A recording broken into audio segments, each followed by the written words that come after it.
नमस्कार। आज मेरे साथ हैं दो हमारे युवा साथी जो फिल्म लाइन में हैं। एक है प्रवीण सेमाल जो एफटीआईआई से जिन्होंने अभी एडिटिंग का कोर्स कंप्लीट किया है और अब प्रोफेशनल रूप से एडिटिंग का काम उन्होंने शुरू कर लिया है। और दूसरे हैं हैंस के जो अध्यक्ष हैं रजत बटवाल, जिन्होंने कि अभी अगस्तनी में पहला जो फिल्म मंथन 2026 कार्यक्रम किया था यूएफडीसी के सहयोग से। तो आज हम इन दोनों युवा साथियों से जानेंगे कि इनके अपने क्या क्या अनुभव है। तो बातचीत के हिस्से में दो तरह के होंगे, एक तो तकनीकी जो पक्ष है वो, और दूसरा इस तरह के प्रोग्राम को लेकर के जो यहाँ पे इन्होंने जो मंथन का कार्यक्रम किया है तो उसके इनके क्या अनुभव रहे हैं और आगे की क्या क्या योजनाएं हैं। तो सबसे पहले मैं प्रवीण सेमाल से बात करूंगा। तो प्रवीण, आप अपनी जर्नी के बारे में बताइए और अपने बारे में बताइए। जैसे कि आपने बताया, मेरा नाम प्रवीण सेमवाल है। एकेडमिक में मैंने कंप्यूटर साइंस से बीटेक किया है। गुरदौड़ी एक कॉलेज है, गवर्नमेंट कॉलेज, वहाँ से मैंने बीटेक किया है। फिर वहीं मुझे फिल्म मेकिंग और इस सब में रुझान आया।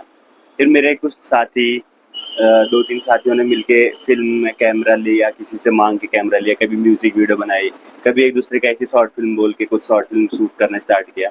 तो वहाँ से कहानी स्टार्ट हुई कि कैमरा ये सब करना है। फिर जब कॉलेज से पास आउट हुआ, फिर उसके बाद देहरादून शिफ्ट हो गए थे। देहरादून शिफ्ट होके फिर वेडिंग्स, म्यूजिक वीडियो, छोटी मोटी डॉक्यूमेंट्रीज, गवर्नमेंट वर्क, ये सब करते थे। फिर उस जर्नी में मुझे एग्जैक्ट ईयर नहीं याद, बट मुझे दिव्यांशु मिला।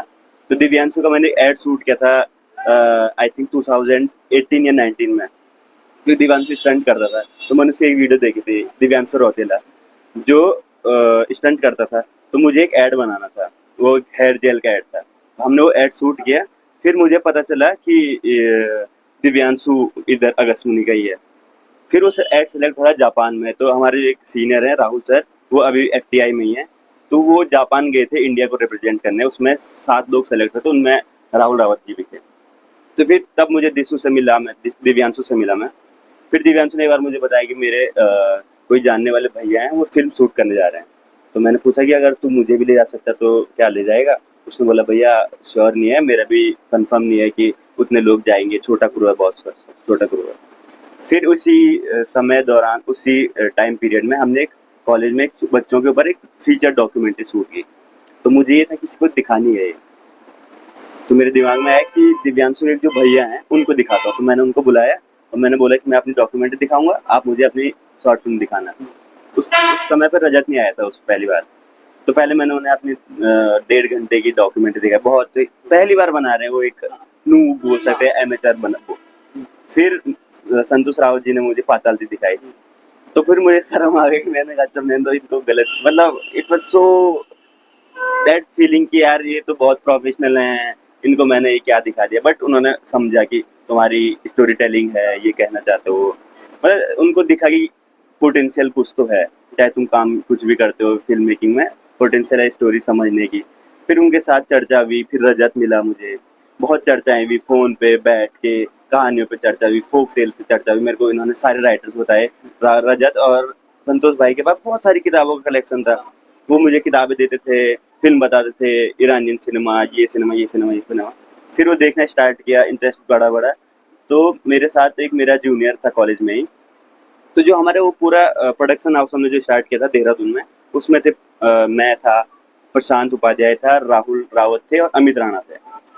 तो ये सारे हम बीटेक के वहीं सीनियर जूनियर थे, कोई सीनियर था, जूनियर था। प्रशांत ने मुझे बोला कि मैं एफटीआई, यहीं पर जो है एक सवाल और आता है, क्योंकि जर्नी होती है बीटेक से शुरू और पहुंचते हैं एफटीआई तक, ये ऐसा कैसे हुआ? मैं ये मानता हूँ कि मुझे फिल्म में इंटरेस्ट मेन इसलिए आया कि मेरे 2 बड़े हैं, एक बहन है मेरी बड़ी और भाई है, उन दोनों ने भी बीटेक किया है। तो बीटेक में बहुत बेसिक कल्चर है कि तुम फिल्म मूवीज ये देखते हो, क्योंकि अगर तुम्हारे पास लैपटॉप होता है। तो ये जब भी देहरादून जाते थे मेरे बड़ा भाई बहन, तो घर आते थे, उनके लैपटॉप में फिल्में रहती थी। फिर मेरा भाई बोलता अबे ये क्या देख रहा है बॉलीवुड, एक स्लो फिल्म देख, स्लो जितनी होती है उसमें उतना ज्यादा मजा आता है। फिर उसने गेम ऑफ थ्रोन्स लेके आया, ये लेके आया, ये सब चीज देखना। तो दिमाग में एक वो बैठा ही था कि फिल्म अच्छी चीज होती है, फिल्म मेकिंग। जब कॉलेज में गया, वहाँ पे एक ऐसा हुआ कि फर्स्ट ईयर में थे, तो हमारे एक सीनियर थे गुंजन डंगवाल। तो वो हमारे सीनियर थे 3 साल 3rd ईयर में थे, मैं 1st ईयर में था। तो उन्हें एक शॉर्ट फिल्म बनानी थी, तो उन्होंने एक ऐसा बंदा ढूंढा जो दिखने में थोड़ा ऐसा गोचू सा हो, ऐसा क्योंकि उस टाइम हमारे बाल भी छोटे थे, मैं पतला सा भी था। तो उन्होंने कहा तू रहेगा, तू को वो लड़का बनना है। तो उन्होंने एक शॉर्ट फिल्म बनाई। तो शॉर्ट फिल्म बनी तो मेरी फिर गुंजन डंगवाल से बातचीत हुई। फिर उन्होंने भी बहुत सपोर्ट किया कि नहीं तुम ये भी करो, तुम कर पा रहे हो, करो करो ये सब। तो जब हमने अपना स्टूडियो खोला, उसका नाम था थर्ड बटन स्टूडियो। उसमें पहली वीडियो वही थी जो गुंजन सर ने डाली थी, गुंजन डंगवाल ने डाले थे। तो हमने वो फिर अपने यूट्यूब पे डाली, बहुत कॉलेज से लोगों को पसंद आया। तो हमको लगा कि हो सकता है धीरे धीरे इससे कि फिल्म हो सकती है, कहानी हो सकती है, ये हो सकता है। यूट्यूब से सीखा, ये सीखा। बट जब मेरे को संतोष रावत और रजत मिले ना, मेरे को पहली बार एक ऐसा बंदा मिला जिसने फिल्म बनाई है। यूट्यूब पे देख रहा हूँ मैं, हमेशा एक मीडियम गैप है कि मैं यूट्यूब में जो बंदा बोल रहा है, जिसने फिल्म है, उससे सवाल नहीं कर सकता हूँ। मैं कमेंट में भी कितना ही पूछ लूंगा। पर जिस दिन मैंने संतोष रावत से मिला, मैंने हर चीज पूछी। मैंने कहा ये क्यों है, ये क्यों है, ये क्यों। आई थिंक उनको यही चीज इंटरेस्टिंग लगी होगी। तो अब अगला सवाल रजत से है, यही सवाल कि आप अपने बारे में बताइए।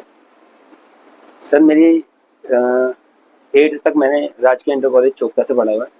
उसके बाद मैं श्रीनगर हॉस्टल में कीर्ति मेमोरियल आंशिक आवासीय छात्रावास 8th में जाते थे, तो वहाँ पे मतलब मैं चले गया था। तो 12th तक मैंने वहीं पढ़ाई की। उसके बाद मैं देहरादून चले गया था। देहरादून में ग्राफिक आर्ट से BCA कर रहा था। तो फिर हिंदी मीडियम का बच्चा अंग्रेजी मीडियम में जाता है, शिफ्ट होता है, तो बहुत सारी चैलेंजेस आते हैं। मुझे मतलब 1st ईयर, 2nd ईयर और 3rd ईयर तक बहुत सारी चीज़ों में बहुत प्रॉब्लम होती थी और मैं पढ़ नहीं पाता था ढंग से। तो मैं बहुत परेशान था। तो फिर संतोष बिट्टू भाई, जिनको नेशनल अवार्ड मिला था पतालती के लिए, उनके भाई का कमरा था। तो संतोष रावत वहाँ आए हुए थे। तो उन्होंने मुझे देखा, हमारी बातचीत हुई थोड़ी सी ऐसे कि तुम्हें करना क्या है। तो मैंने कहा मैं तो परेशान हूँ। तो उन्होंने एक छोटा सा टीजर बनाया था उस टाइम पे। मैंने वो टीजर देखा तो मैंने कहा ये तो हॉलीवुड फिल्म लग रही है। कोल्ड डेथ वाला होगा। वो गोल्ड डेथ का टीजर था उस टाइम पे। उसको बनाने में आपने बहुत हेल्प की थी। तो वहीं से मतलब मेरे को ये लगा कि मैंने उनको पूछा कि मैं भी काम कर सकता हूँ क्या। तो उन्होंने कहा कि हाँ कर सकता है, पर लेकिन इस चीज़ में बहुत वो चाहिए, मतलब पेशेंस चाहिए। बिना पेशेंस के तो होगा नहीं। तो फिर मैंने कहा कि अभी थोड़ा थोड़ा सीख लेता हूँ धीरे धीरे। तो फिर उन्होंने सबसे पहले मुझे बताया कि यहाँ के जो लोकल राइटर्स हैं उनसे रूबरू करवाया। क्योंकि पहले तो हम इधर उधर की चीज़ें पढ़ते थे ना कि क्या है क्या नहीं है। फिर मैंने यहाँ के लोकल राइटर्स को पढ़ना शुरू किया, तो तब पता चला कि यहाँ के लोकल राइटर्स का में बहुत ज़्यादा पोटेंशियल है। तो वो पढ़ा हमने, तब समझे। फिर धीरे धीरे सिनेमा देखा, फिर ईरान का सिनेमा देखा, जापान का सिनेमा देखा।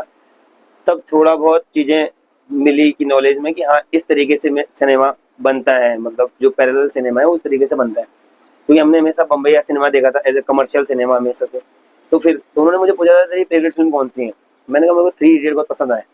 तो वही उस टाइम पे हमारी सबकी फेवरेट फिल्म 3 इडियट ही थी। तो फिर उन्होंने मुझे कहा कि और कौन कौन सी। फिर तो मैंने उस टाइम पे नोलन की फिल्म देखी थी एक, तो मैंने उनका नाम लिया। तो उन्होंने बोला ये पता है तुम्हें क्यों मतलब इस तरीके की इस फिल्म में करे, तुम्हें इनकी फिल्में क्यों पसंद आती है। मैंने कहा था ये साइंस बेस्ड फिल्में बनाते हैं तो इसलिए पसंद आती है। तो फिर इस तरीके से मेरी जर्नी शुरू हुई। तो फिर मैं संतोष भाई से 2016 में मिला था, उन्हीं के साथ मैंने कहा मैं आपको असिस्ट करूंगा। तो मैं तब से और आज तक उन्हीं के साथ काम कर रहा हूँ। तो ये हैंड्स का आइडिया कैसे आया, मतलब हैंड्स की जरूरत क्यों पड़ी? आर्ट एंड मोशन पिक्चर जो सोसाइटी बनी, तो इसका आइडिया क्यों आया, इसकी जरूरत क्यों पड़ी? ये इसका आइडिया ऐसा है कि हम लोग 2020 में जब फिल्म शूट करके आए थे, उसके बाद मेरे दिमाग में ऐसा था कि इसका आइडिया ऐसे आया था कि जंगलों में जब रुद्रनाथ में बहुत गंदगी हो रखी थी, उसके बाद में बहुत सारे ट्रैकों पे जाता था तो वहाँ बहुत गंदगी होती थी। तो मेरे दिमाग में ये आइडिया आया था कि मैं वॉलेंटियर ट्राई करूंगा और ऐसी जगहों पे जाके सफाई करवाऊंगा। फिर संतोष भाई ने मेरे दिमाग में डाला कि बनानी तू बोलता है कि मुझे बनानी फिल्म है, फिल्म मतलब फिल्म मेकिंग में जुड़े हुए रहना है, और एनजीओ तुम इस तरीके से खोलोगे तो ये मतलब बैठ ही नहीं रहा है ना सामंजस्य उस चीज़ में। तो फिर उन्होंने मुझे बताया कि इस तरीके से एनजीओ आप उसको मतलब रजिस्टर करवाओ। आपने ही मदद की थी उस टाइम पे भी एनजीओ रजिस्टर करवाने में। तो उस धीरे धीरे उस तरीके से हमने एनजीओ रजिस्टर करवाया कि हम लोग क्या करेंगे कि जो उत्तराखंड में जो लोकल राइटर्स हैं, यहाँ के जो डायरेक्टर हैं, एक्टर हैं, उनको एक प्लेटफॉर्म मिले, ताकि कल के दिन कोई बच्चा है जिसको बहुत ज़्यादा, संतोष भाई ने भी मतलब बहुत लोगों से नॉलेज लिया, बहुत लोगों से जान पहचान थी उनकी, तो तब जाके बॉम्बे तक वो पहुँचे। तो हमारा ये था कि हम लोग जो लोगों की जो जर्नी है सर उसको थोड़ा शॉर्ट कर सके, कि मतलब जरूरी नहीं है सर सर्कल में जाए, डायरेक्ट तो जाया जा सकता है। तो हमने ये सोचा कि उस टाइम पे कि हमारी जो संस्था है वो ऐसा वे का काम करे कि शॉर्ट तरीके से कोई हम तक आए और उसको फिल्म मेकिंग से रिलेटेड जो भी जानकारी लेनी है, जो भी चीज़ें उसे पढ़नी है, तो हम उसको बता सके इजीली। तो अगला सवाल प्रवीण से है। तो बीटेक हुआ और फिल्मों के प्रति रुझान बढ़ा, उसकी जो है उसके प्रति सवाल मन में आए, फिर एफटीआई की जर्नी कैसे? फिर जैसे मैंने बताया कि संतोष भाई ने बोला कि एफटीआई का एग्जाम दे दे, तो मैंने कहा 10 सीट हैं, 5 सीट में नहीं हो पाएगा, पर उन्होंने कहा, तू दे के तो दे एक बार, बिना ट्राई किए ये कैसे बोल सकता है कि तू नहीं होगा। तो मैंने दिया, हो गया। फिर जैसे ही हुआ फिर पता चला कि हमने हमेशा फिल्म मेकिंग, जिस चीज को मुझे लगता था, जो मैंने फिल्म मेकिंग मानी है कि मैं एज एन प्रोडक्शन हाउस था, हमारे पास गिम्बल था, कैमरे थे, 2-3 कैमरे थे, लाइट्स थी, ड्रोन था। तो आदत वही थी कि म्यूजिक वीडियो शूट करने जाना है, कैमरा उठाओ, गिम्बल लगाओ, घुमा दो और आ जाओ। वो बहुत एक आदत थी कि दिमाग में फिर कुछ भी कहानी आती थी, उसमें कैरेक्टर चल रहा है, उसके बगल में कैमरा चल रहा है, हमेशा कभी वो स्थिरता वाली चीजें नहीं आ, फिल्म में आ रही है बट मेरे दिमाग में नहीं आ रही, क्योंकि हमेशा एक हॉबी यही है कि गिम्बल पकड़ो, घुमाओ, या फिर ऐसा ऐसा कुछ कर दो, ड्रोन। हाँ, वो एक जैसे स्कूटी चलाने की आदत होती है ना कि मैं ऐसे रहता हूँ, वैसे कैमरा मैकेनिकल हो गया, माइंड हाँ, पूरा मैकेनिकल हो गया। तो कैमरा तो ऐसे ही चलता है। फिर मुझे एफटीआई के बारे में सबसे अच्छी बात ये लगी, जब हम पहले एफटीआई के अंदर जाते हैं, वहाँ एक एक्सरसाइज होती है, 3 शॉट एक्सरसाइज। उसमें तुम्हें 3 शॉट्स लेने हैं, कैमरा मूव नहीं करेगा, ना पैन करेगा, ना टिल्ट करेगा, आपको एक कहानी बोलनी है। पहला शॉट, दूसरा शॉट, तीसरा, 3 शॉट में आपको कहानी बोलनी है। उसने मेरे अंदर का वो निकाल दिया कि कैमरे को मूव करना जरूरी नहीं है। फिर बच्चों की फिल्म में सबसे ज्यादा मुझे मेरे को एफटीआई के इंटरव्यू में पूछा गया कि एफटीआई क्यों जाना है, तेरे पास वो ग्रुप तो है। मैंने कहा वो ग्रुप है बट मुझे अदर पर्सपेक्टिव भी देखने हैं। अगर मैं उस 4 लोग मुझे इतना सिखा पा रहे हैं, मैं अगर 100 वैसे लोगों के बीच में रहूँ तो मेरे को और सीखने को मिला। वो मेरा मेन मकसद था। 3 शॉट बनाए, फिर 6 शॉट। 6 शॉट में भी सेम होता है कि 6 शॉट होने चाहिए, 1 फ्रेम, 2 फ्रेम, 3 फ्रेम, 6 फ्रेम, उसमें तुम्हें कहानी बोलनी है। कैमरा मूव नहीं करे। कैमरा मूव तब करेगा जब तुम 6 महीने तक इस इंस्टीट्यूट में थ्योरी पढ़ ली, ये पढ़ ले, तब 6 महीने बाद तुम कैमरा मूव कर सकते हो। वो मुझे बहुत इंटरेस्टिंग लगी कि उस चीज को मैं एज अ पर्सन ऐसा सीखता हूँ, ऐसा बोलता हूँ कि हर किसी ह्यूमन बीइंग को अनलर्न करना आना चाहिए। वो अनलर्न की क्वालिटी होनी बहुत जरूरी है। अगर मैं रिजिड रहता, ये बोलता कि नहीं कैमरा तो घूमेगा, ये मतलब सिस्टम पे मैं एजुकेशन, वो जो स्ट्रक्चर है उस कोर्स का, उसमें मैं वो हो गया कि जो ये कहना चाह रहे हैं, let me go through this process. अगर हो पाया तो आई विल लर्न, नहीं हो पाया ये भी मैं लर्न कर पाऊंगा कि ये चीजें नहीं हो रही है। उससे मैं सीखा। फिर वहाँ सबसे अच्छा फिर मुझे ये लगा एज इन एफटीआई की वहाँ की फैकल्टीज बहुत कोऑपरेटिव होती है। मैं अपने जो मेरे एचओडी थे, नीरज बोरेलिया सर, मेरी एचओडी मैम थी सुचित्रा साठी मैम, उनको मैं कभी भी पूछूं, मतलब रात के 12-1-2 बजे उनके कमरे में बैठ रखा, मैं अपने नीरज सर के साथ बैठता हूँ, उठता हूँ, उनको कुछ भी कभी सवाल पूछूं, उनके साथ बैठ गए तो केवल यही डिस्कशन है, फिल्म, पॉलिटिक्स, इकोनॉमी क्या है। तो वहाँ हर दूसरे कदम पे कुछ ना कुछ तुम्हें सीखने को है। You have to pick those things, मतलब अच्छी चीजें भी, बुरी चीजें भी, बट तू कहाँ से क्या उठा रहा है। ये मुझे बहुत अच्छा लगा कि सेम थॉट, सेम प्रोसेस। और ऐसा भी नहीं है कि हर कोई तुम्हें बोल रहा है कि शाबाश, नहीं, कोई तुम्हें क्रिटिक भी कर रहा है। तो ये क्वालिटी मुझे कि हर एक केरला का बंदा मुझे कैसे क्रिटिक कर रहा है, मेरी बातों को कैसे समझ रहा है, एक बंगाली बंदा, गुजराती बंदा, तो हर एक जो वैरायटी है कंट्री की, और उस हर कंट्री के हर स्टेट से कोई ना कोई रिप्रेजेंटेशन, नॉर्थ ईस्ट के कुछ मेरे बहुत अच्छे दोस्त, वो मेरी बातों को कैसे समझ रहे हैं, वो उनकी कहानियां क्या हैं, उनको मैं कैसे समझ रहा हूँ। ये मुझे एक बहुत अच्छा एक व्यू मिला कि इन अ कंट्री ऐसा इतनी कहानियां हैं उनके स्टेट में। एक मैंने जो आप जैसे अभी फेमस पे कि केरला साउथ इंडस्ट्री का कैसे बूम हो रहा है, वहाँ के लोगों को एक्टर्स के नाम पता है, डायलॉग्स पे डायलॉग, उनके आर्ट डायरेक्टर का नाम पता है, कितना वो इंटरेस्टेड हैं। उनके पहले दिन में ही सुबह 4 बजे, तो मेरे दोस्त सुबह 5 बजे निकल जाते थे कि मूवी देखने।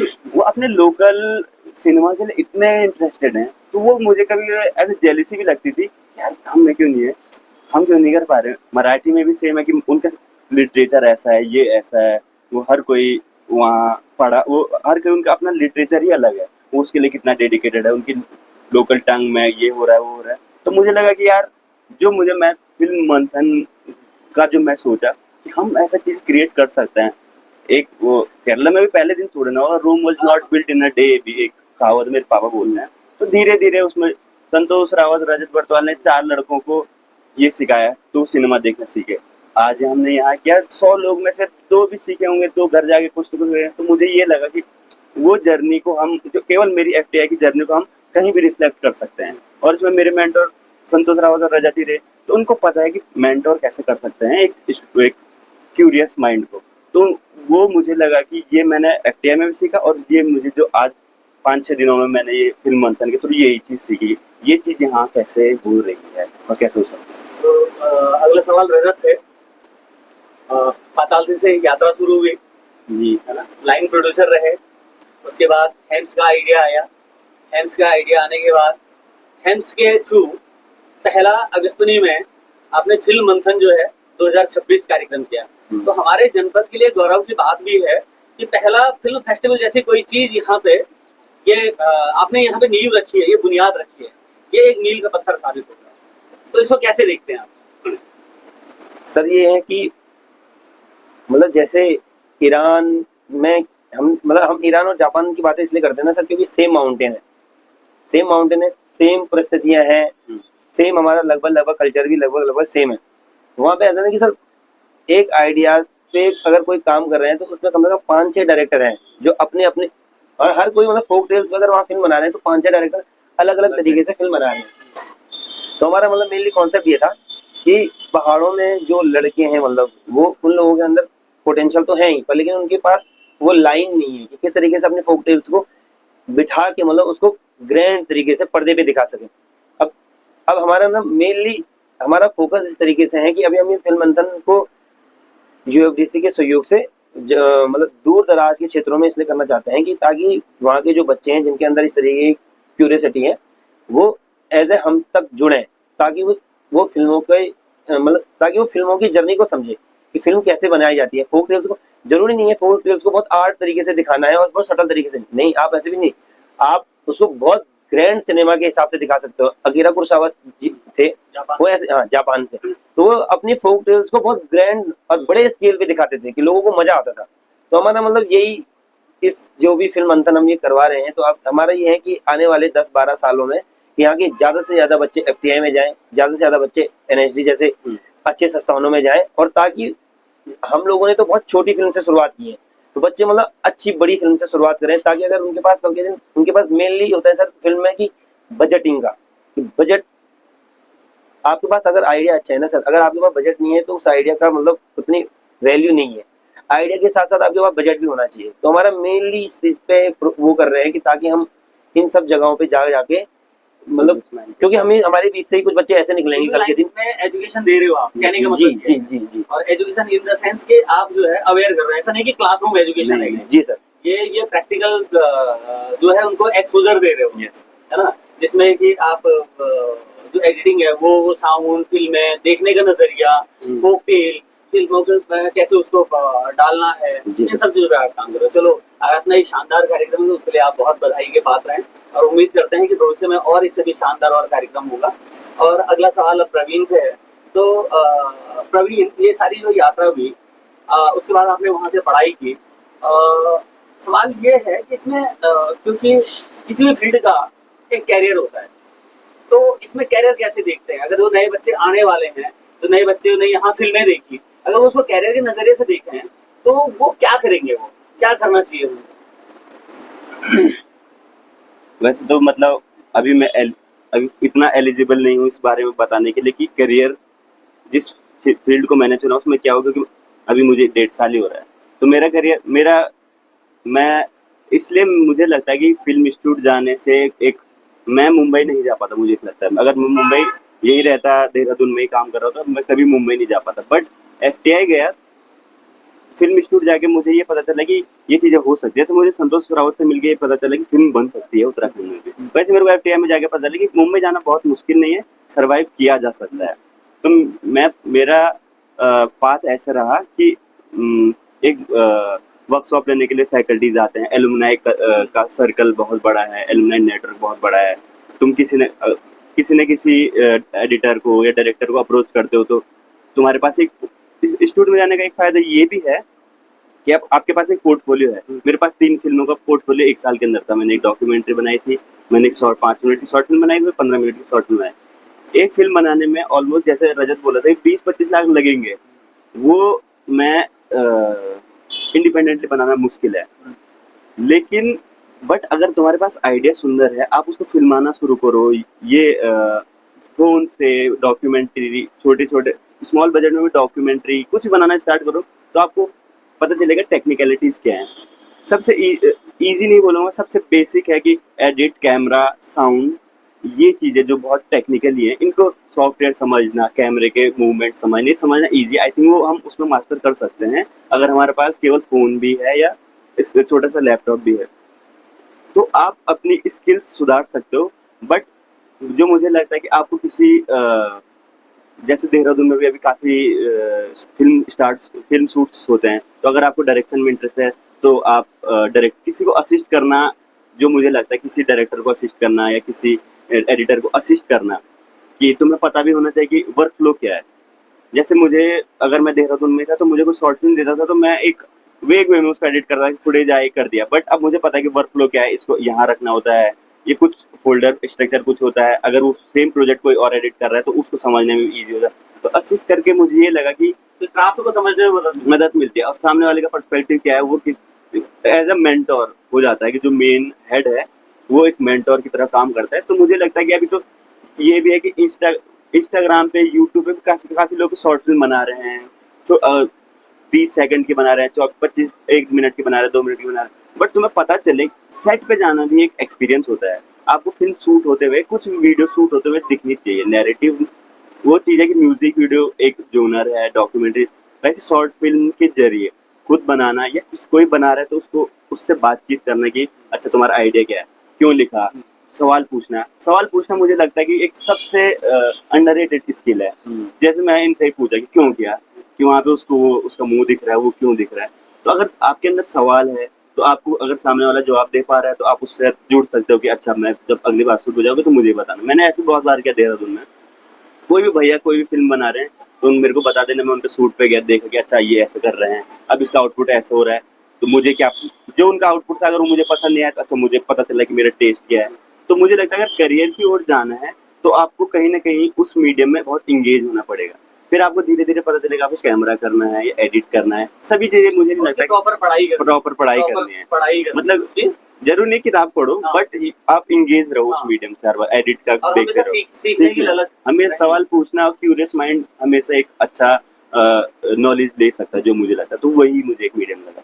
तो अगला सवाल रजत से, आपने बहुत शानदार कार्यक्रम अगस्तनी में किया और ये पहला कार्यक्रम था, और इसके आपकी लर्निंग्स क्या क्या है, आपने इससे क्या सीखा, जो कार्यक्रम यहाँ पे किया मंथन का, उससे क्या सीखा? सबसे पहली बात तो मैंने ये सीखी कि जो फिल्में, अगर मतलब हम लोग आर्ट हाउस फिल्में बोलते हैं, जरूरी नहीं कि वो सिर्फ पर्टिकुलर ऑडियंस के लिए हो। मतलब सर यहाँ पे कुछ बच्चे ने, हमने एक फिल्म दिखाई ड्रीम्स, उस ड्रीम्स को देख करके एक बच्चे का क्वेश्चन था कि इसमें सजेशन था पहले वाला पार्ट देखिए, सजेशन क्या था कि जो पहला पार्ट जिसमें भीड़े वाली कहानी, तो हाँ। बच्चा बोलता है कि इससे मैं ये सीखता हूँ, हमको ये सीखना चाहिए कि हमको एक दूसरे को क्षमा करना आना चाहिए। तो ये बहुत खूबसूरत बात थी। लास्ट दिन सर हमने तब वही होम दिखाई थी, तो मैंने देखा कि वहाँ पर जो लोग मतलब सिनेमा से उतने जुड़े हुए लोग नहीं भी हैं, उनके आंसुओं में आंसू हैं, क्योंकि उनकी दादी और एक पोते की कहानी है, तो उससे कनेक्ट हो रहे हैं सर। तो ये चीजें मतलब सीखने के लिए होती हैं कि सिनेमा सबके लिए बराबर है सर। वो कोई गाँव का है, कोई बहुत बुजुर्ग आदमी है, कोई बहुत छोटा बच्चा है, या शहर के जो लोग हैं, उनके लिए, सबके लिए मतलब बहुत बराबर है मतलब सिनेमा। तो ये बहुत अच्छी चीज सीखने के लिए मिली हमें। कोशिश यही है कि आने वाले टाइम में हम ज्यादा से ज्यादा इस चीज को आगे बढ़ा पाएं, क्योंकि फिल्म बनाने के लिए सर डायरेक्शन के साथ साथ बहुत सारी छोटी छोटी चीजें ना मैटर करती हैं। जैसे संतोष रावत ने जब पहली बार स्क्रिप्ट लिखी थी तो उन्होंने आपसे बहुत ज्यादा बात की थी सर, तो स्क्रिप्ट सुपरवाइजर की बहुत ज्यादा जरूरत है सर यहाँ। स्क्रिप्ट पे हमारी बहुत डिटेल बात होती है सर जी। मुझे लगता है कि किसी भी फिल्म की आत्मा है उसकी स्क्रिप्ट। बिल्कुल सर। तो ये अब जब तक अच्छा एक सुनने वाला नहीं होगा जिसने बहुत अच्छी किताबें, मतलब यहाँ के प्रोस्पेक्टिव में मतलब उस तरीके की मतलब किताबें नहीं पढ़ी हुई है, उस तरीके से वो पहाड़ को नहीं जानता है, तो एक स्क्रिप्ट सुपरवाइजर भी मिलना बहुत इंपॉर्टेंट चीज है। वैसे जैसे आप फिल्म बना देते हैं, उसके बाद सर हमें क्यूरेटर चाहिए होते हैं, उन्हें पता होती है कि कौन सी फिल्में किस ग्रेड अच्छे फेस्टिवल में जा सकती हैं, किस तरीके से लेके जानी है। पूरा एक लॉबी, एक पैनल बनता है। तो हमारा यही काम है कि सर हम यहाँ के जो बच्चे हैं, यहाँ के जो आने वाले जो लोग हैं, उन पे मतलब इस तरीके से काम करें कि हमारे ही लोग कुछ जापान में, कुछ कांस में, कुछ बर्लिन में, कुछ मॉस्को जैसे बुशान में क्यूरेटर बने, कि ताकि उन्हें पता हो कि पहाड़ की फिल्मों के जो बन रही हैं वो डायरेक्ट किस फेस्टिवल में कहाँ तक जा सके। वरना सर फिल्में लगभग पिछले साल जब कांस में फिल्म बनी थी, कांस में लगभग 4,500 फिल्में शॉर्ट फिल्म में रजिस्टर्ड हुई थी सर, और उसमें से सिलेक्ट होती है सिर्फ 22 या 23 सर, और उसमें से सिर्फ 2 या 3 जो जीतती हैं सर। तो बाकी ऐसा नहीं कि जो फिल्में बन रही हैं वो वेस्ट जाएंगी, नहीं, सबने मेहनत की है, सबके अपने यूनिक आइडियाज हैं। तो वहाँ पता चलता है कि कौन क्यूरेटर कहाँ किस चीज़ के लिए काम करता है। तो ये चीज़ें मतलब सर, अब जैसे यहाँ पे बच्चे हैं, बहुत बच्चों की क्वेश्चन रही, बहुत अच्छे लोग हमारे साथ जुड़े, गाँव घर फाउंडेशन से भी कुछ बालिकाएं हमारे साथ जुड़ी। तो अब इससे पता चलता है सर कि अब इससे हमें भी सीखने के लिए ये मिल रहा है ना सर कि हाँ, कि बच्चे अभी समझ नहीं रहे हैं पर लेकिन इंटरेस्ट दिखा रहे हैं, तो हमें वो इंटरेस्ट और ज्यादा जगाना है, ताकि क्योंकि कल के दिन जरूरी नहीं ना हर कोई डायरेक्टर बने, हर कोई एक्टर बने सर, हर कोई सिनेमेटोग्राफर बने। इस तरीके के काम को अगर स्क्रिप्ट सुपरवाइजर कोई बनता है और उसको अच्छा खासा पेमेंट मिलता है, तो उसको अच्छा ही लगेगा कि हाँ, घर पे बैठ के हमने स्क्रिप्ट पढ़नी है और हमें उसमें से जो उसके मतलब जो डाउट है, जो उसमें प्रॉब्लम्स है, उसको सॉल्व करके डायरेक्टर मतलब जो राइटर है उनको बताना है। वैसे ही जैसे क्यूरेटर्स हैं हमारे, कल के दिन हमें फिल्म बना दी है, पूरा हमने फिल्म बना दी है, तो पता चलना चाहिए ना कि कौन से फेस्टिवल में जाए, कौन से देश की में किस फेस्टिवल में ये चीजें हैं। तो ये चीजें हमारे सीखने के लिए भी और बताने के लिए भी, तो धीरे धीरे इस चीज पे हम काम करेंगे। तो इवेंट कैसे ऑर्गेनाइज किया जाता है ये भी तो सीखा होगा। जी सर, हाँ, पहले मेनली तो ये है कि पहला इवेंट है, तो पहले इवेंट में तो फर्स्ट सर मैं बहुत कंफ्यूजिंग था, वो तो रोतले चाची जी और आपने काफी हेल्प की, तो इसलिए थोड़ा बैलेंस हो गया। लेकिन मतलब इस इवेंट को सीख के मेरे को ये लगा कि इसमें मतलब ये सीखने के लिए मिला कि एक तो हमें मतलब सबको उनका काम दे देना चाहिए, जो छोटा छोटा जो भी है, ताकि एक सिंगल आदमी पे बर्डन ना पड़े। और दूसरी चीज की कभी इस तरीके से जज नहीं करना चाहिए कि गांव वाले लोग हैं क्या ही सीखेंगे, मतलब वैसे हम लोग कभी भी माइंडसेट लेके नहीं चलते, क्योंकि मैं संतोष भाई ने बहुत ट्रैक किया है, तो नीति में लोगों ने बहुत हेल्प की है। यहाँ पे हम रवाई क्षेत्र में गए थे, तो वहाँ पे भी लोगों ने हमारी बहुत हेल्प की है। तो मतलब ये बहुत सारी चीजें सीखने के लिए हो जाती है कि हाँ, कि गांव का कोई आदमी है तो किस तरीके से फिल्म को देख रहा है। मतलब ये तो तुम्हारी लर्निंग स्किल है। मैं यही सवाल प्रवीण से पूछूंगा कि आपका एक्सपीरियंस कैसा रहा, आपका अनुभव कैसा रहा, क्योंकि आपने बहुत सारी जगह फिल्म फेस्टिवल देखे हैं, किसी लाइन के हो, मतलब प्रोफेशनली रूप से इसमें काम कर रहे हो, तो आपको यहाँ क्या अनुभव हुआ? जैसी छोटी सी जगह में एक इवेंट करना, फिल्म का वो भी, कि जबकि हमारे घरों में फिल्म को देखना एक अपराध माना जाता है, वहाँ पे फिल्म को एक कॉलेज में दिखाना और आम जन सामान्य के लिए दिखाना, तो वो आपका क्या एक्सपीरियंस रहा इसमें? तो जैसे कि रजत ने अभी बोला ना कि ऐसा जज नहीं करना चाहिए, या एक पर्सपेक्टिव लेके नहीं आना चाहिए कि ये फिल्म केवल इनके लिए बनी है, या फिर ये फेस्टिवल फिल्म है, या ये आर्ट फिल्म है। तो मेरा ये मानना है कि एज एन एक्सपीरियंस मैं कैंपस में भी रहा, मैंने इफ्री गोवा अटेंड किया है, मिफ में गया हूँ, कुछ छोटे मोटे फिल्म फेस्टिवल में कौतिक में गए हैं पीछे बार। तो ये फिल्म फेस्टिवल में जाके हमेशा हमें एक सिमिलर टाइप ऑफ ऑडियंस मिलती है कि जो सिनेमा के ही हो रहे हैं, या तो राइटर हैं या फिर डायरेक्टर हैं जो सिनेमा से जुड़े हुए हैं। मुझे सबसे अच्छी चीज़ ये लगती है कि वो फिल्म या वो कहानी वो बंदा उस क्षेत्र के लोग देखें, जिस क्षेत्र के पहले तो जिस क्षेत्र के ऊपर वो जिस क्षेत्र के आसपास वो फिल्म बनी है।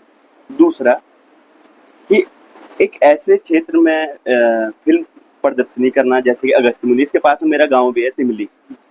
तो मैं कभी मतलब आज मैं अगर 29 ईयर ओल्ड हूँ, मैं कभी सपने में भी नहीं सोच सकता हूँ कि अगस्त्यमुनि में एक दिन क्वायदान लगेगी या अगस्त्यमुनि में कुरुसवा की फिल्म लगेगी। मैं सपने में भी नहीं सोच सकता हूँ। पर और दिमाग में एक टैबू भी है कि अगस्त्यमुनि वालों को फिल्म नहीं दिखानी है। वो एक इंटेलेक्चुअल टैबू बोल सकता हूँ मुझसे कि क्या दिखाने फिल्म में, तो फेस्टिवल में दिखते हैं क्योंकि फेस्टिवल में इंटेलेक्चुअल्स आते हैं, उनके लिए फिल्में होती है। लेकिन जब मैं यहाँ आया कि मैं वही सेम बात की, वो बच्चे ने फिल्म देखी, एक मेरा भ्रम टूटा कि बच्चा फिल्म को कैसे परसीव करता है। जैसे मैं बोला केरला का बंदा मेरी कहानी कैसे देख रहा है, लेकिन केरला के गाँव का या फिर उत्तराखंड का एक रुद्रप्रयाग में अगस्त्यमुनि का बच्चे कैसे फिल्म को देख रहे हैं। वहाँ एक बॉडी जीवी से आई थी, वो फिल्म को कैसे देख रही है, वो कैसे समझ रही है, कि वो कौन सा फ्रेम वो याद रख रही है, वो मेरे इमेजिनेशन से अलग है। और मैं जब मुझे पता चला कि फिल्म मंथन होने वाला है, तो मैं एक्सपेक्ट नहीं किया कि बहुत सारे लोग आएंगे। मतलब मैं सोचा था कि ऐसे हम जो ऑर्गेनाइजिंग टीम है 20 लोग और 5 लोग आपके दोस्त होंगे, 2 लोग इसके, 2 वही जो हमारे दोस्त यार जो हमेशा हम देखते हैं फिल्म। लेकिन जब पहले दिन इवेंट हुआ, जो पहला फिल्म लगी, उसके बाद लोग बैठे रहे और उमस है कमरे में। मतलब जहाँ मैंने फेस्टिवल में फिल्म देखे वहाँ एसी तो होते हैं कम से कम, थोड़ा आप बैठ के लेट के देख सकते हो, ठंडा है, वो ये सब है, वो कर सकते हो। तो फेस्टिवल में एक माहौल होता है कि चलो फिल्में देखनी है, पर यहाँ तो एक हॉल है, लेक्चर हॉल है, कॉलेज का लेक्चर हॉल है, जहाँ जो साउंड बहुत अच्छा ट्रीटेड नहीं है, और डिस्प्ले एलईडी लगी है, बड़ी डिस्प्ले है। तो मुझे यही लगा कि अगर अच्छी कहानी है, सिनेमा फिल्म अलग बात है, अगर अच्छी कहानी है उसमें ग्लोबल, जैसे दादी नाती की कहानी, प्रेम, हंसी, ये कहीं भी दिखाया जाए, किसी भी सोसाइटी में, किसी भी कम्युनिटी में दिखाया जाए, ऐसा हो ही नहीं सकता कि वो ना समझे, क्योंकि इमोशंस तो ग्लोबल चीज है ना। आपने अगर कभी जिंदगी में फिल्म नहीं देखी होती तो आपको ये, आप रोते तो फिर भी आपको रोना तो आता ही है, अगर सामने वाला रो रहा है। रोना दुनिया में तो एक ही जैसा हाँ, सबका एक जैसा है। अब उसमें ये है क्या कि तू गाँव, ये तू एक इस क्षेत्र का है, तू इस क्षेत्र का, तूने ये वाली किताब नहीं पढ़ी तो हंस नहीं पाए, नहीं।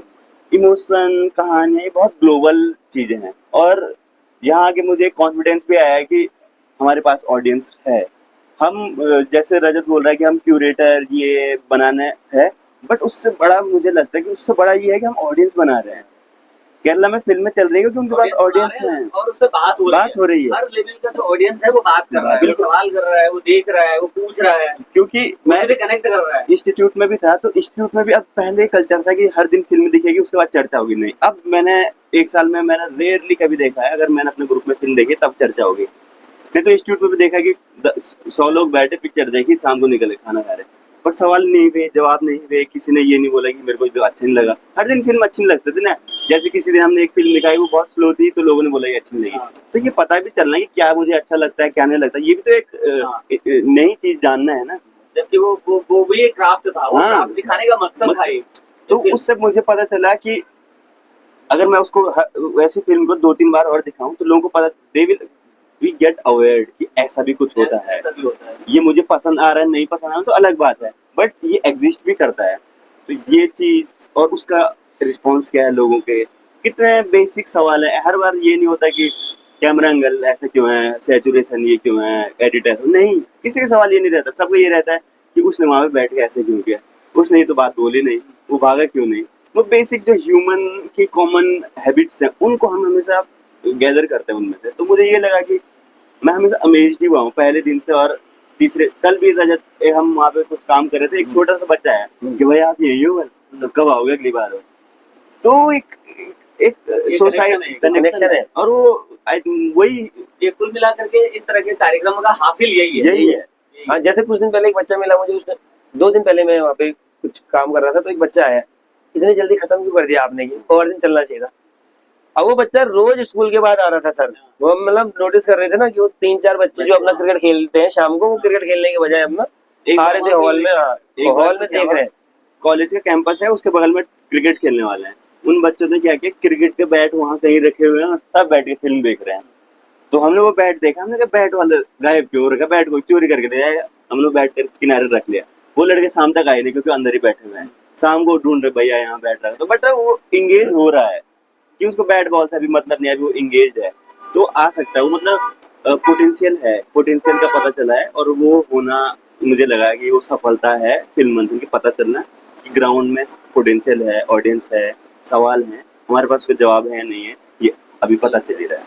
तो रजत, अब हम अंतिम पड़ाव की ओर हैं, तो अब आगे की योजनाएं क्या हैं आपकी? हैंड्स के तहत क्या योजनाएं हैं आपकी, क्या करने वाले हैं आगे?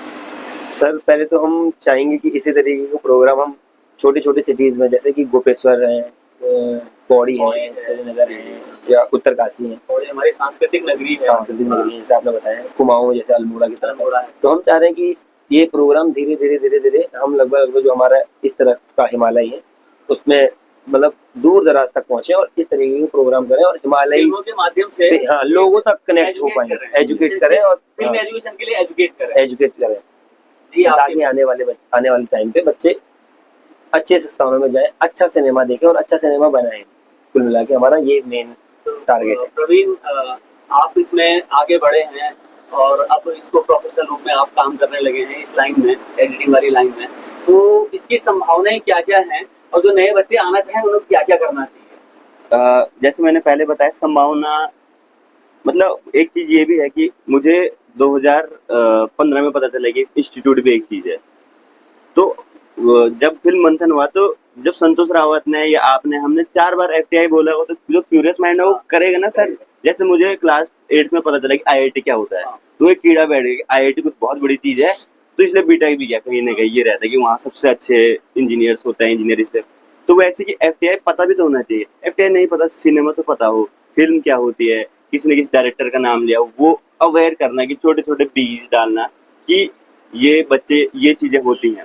अगर किसी दिन ये अगर किसी बच्चे ने या किसी भी, केवल बच्चे नहीं, किसी पेरेंट्स को पता चल गया कि मेरे उसके घर में एक बच्चा है जो फिल्म मेकिंग करता है, तो he can push him in that direction कि अगर तू कर ही रहा है तो ये माध्यम है, ये एफटीआई। मैं ये नहीं बोला केवल एफटीआई जाए, बट उसका स्टडी करना भी जरूरी है। केवल ऐसे नहीं कैमरा घुमा रहे हो ये करो, उसका डेप्थ पढ़ो, क्यों है क्या है, सवाल करो। मेरा हमेशा मकसद ये रहता है कि हर चीज का सवाल करो कि कैमरा ऐसा। अगर हम सवाल करना सीख गए तो हमें कुछ तो नॉलेज होगा। अगर नॉलेज है तो संभावना हमेशा क्रिएट होती रहेंगी। तो पिछले 1 साल में अगर 4 लोग एफटीआई गए हैं, एक बंदे ने पातालती बनाई है, और वैसी की ये तो एक हम जिनको जानते हैं। वैसे ही अभी पिछले साल कार्की हैं जो उन्होंने एक फिल्म बनाई थी, वो टेलिन नाइट में गई थी, वहाँ भी किसी बच्चे ने असिस्ट किया था। एक हमारा दोस्त है धर्मेंद्र, उसने एक शॉर्ट फिल्म डॉक्यूमेंट्री बनाई थी, वो केरला इंटरनेशनल फिल्म फेस्टिवल में भरत ने बनाई। तो ये छोटी छोटी चीजें हैं, ये अवेयर करना भी मकसद है कि वो रहे। अगर अवेयर हो गए तो करियर ये सब वो आई थिंक अब करियर और ये सब उसके बाय प्रोडक्ट है।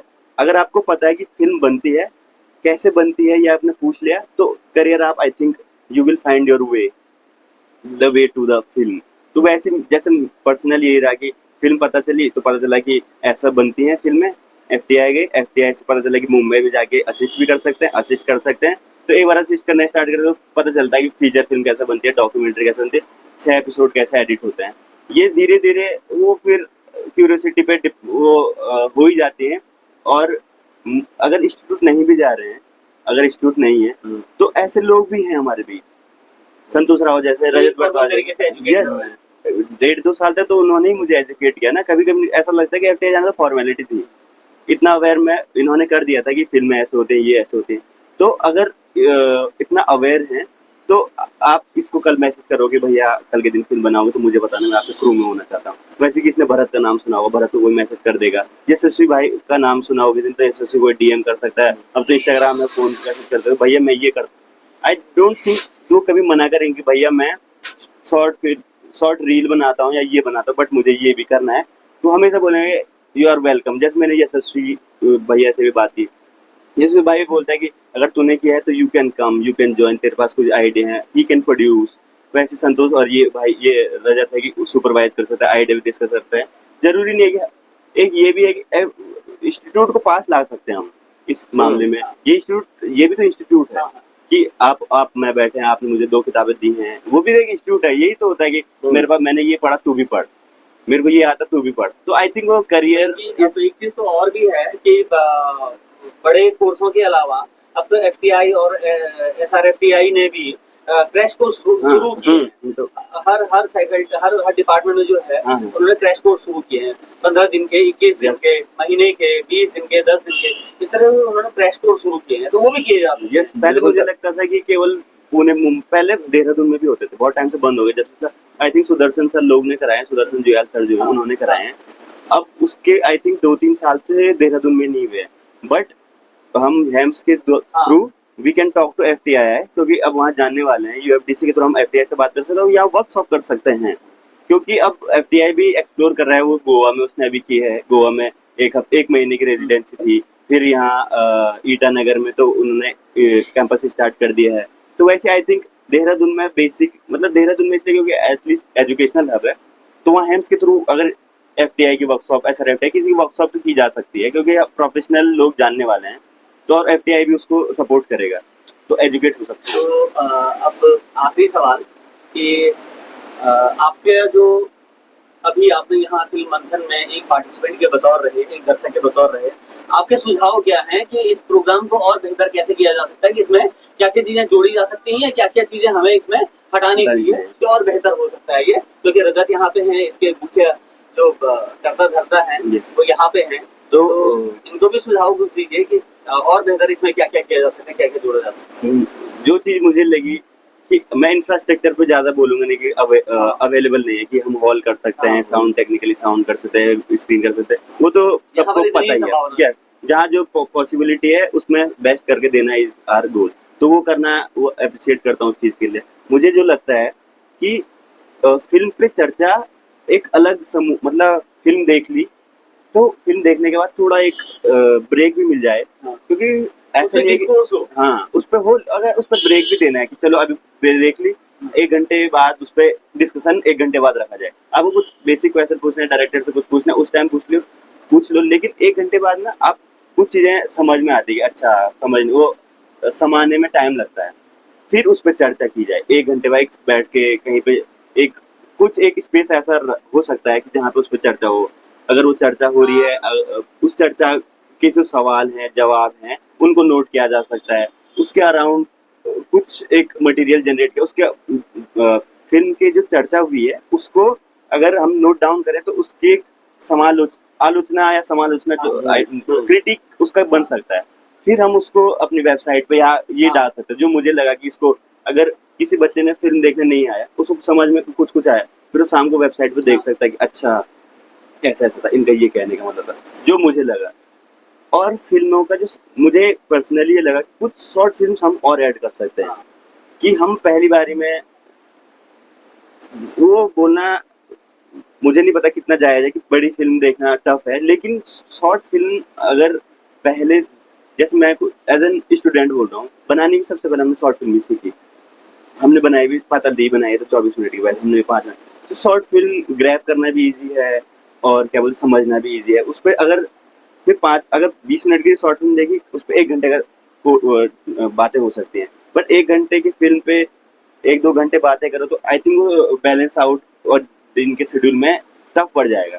तो शॉर्ट फिल्म अगर और बढ़े, ज्यादा से ये तो हमको पता है कि मिनिमल डायलॉग, थोड़ा मुझे नहीं पता कि आई डोंट नो कि वेग भी हो सकता है थोड़ा, कि जैसे सुनपट जैसी फिल्म है वैसा कुछ एंटरटेनिंग नहीं बोलूंगा, कि मैं ये भी नहीं बोलूंगा कि ऐसा जिसमें डायलॉग ज्यादा हो, बट ऐसी कुछ फिल्में रखी जा सकती हैं जिस कभी कभी ऐसा हो जाता है कि हर बार हम सेम तरीके की फिल्में देख रहे हैं, थोड़ा उसको ब्रेक कैसे कर सकते हैं कि आज हमने हॉरर देख ली, कल हमने एक्शन भी देख ली, क्योंकि मुझे कहीं लगा कि एक्शन का थोड़ा, क्योंकि लोग लड़ाई ये सब देखने में बच्चों को वो एक इंगेजिंग ज्यादा लगता है, बट किसी डिपेंड करता है कि वो ऐसा कुछ रखता है। क्यूरेट फिल्मों को हम और अच्छे से कर सकते हैं, और शेड्यूल कि पहले दिन ये, दूसरे दिन ये, दोपहर के बाद स्लो फिल्म कम, क्योंकि भात खा लिया ये खा लिया, क्योंकि वो बॉडी एग्जॉस्ट हो जाती है ना, और एक मेंटल फटीग भी होता है। आप दिन में 10 फिल्में नहीं देख सकते हो,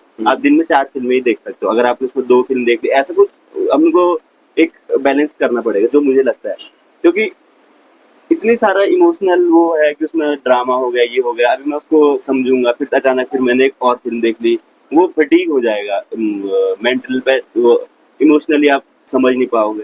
फिर ये भी होता है कि फ्रेश आदमी कैसी फिल्म देख रहा है, जब पहली फिल्म कौन सी होनी चाहिए, इसलिए फेस्टिवल में ओपनिंग फिल्म एक पर्टिकुलर फिल्म ओपनिंग फिल्म होती है, तो वैसे उस वे में अब हम सोच सकते हैं कि पहली फिल्म कैसे रखनी चाहिए, लास्ट फिल्म कैसे रखनी चाहिए, कि पहली फिल्म अगर लास्ट फिल्म में अंतर है क्या, लास्ट फिल्म कैसी होनी चाहिए, इंगेजिंग क्यों होनी चाहिए, मतलब थोड़ा एक्शन ड्रिवन क्यों होनी चाहिए, क्योंकि उस टाइम आदमी थका हारा ऐसा हो सकता, जो मुझे लगता है, ये मुझे लगा।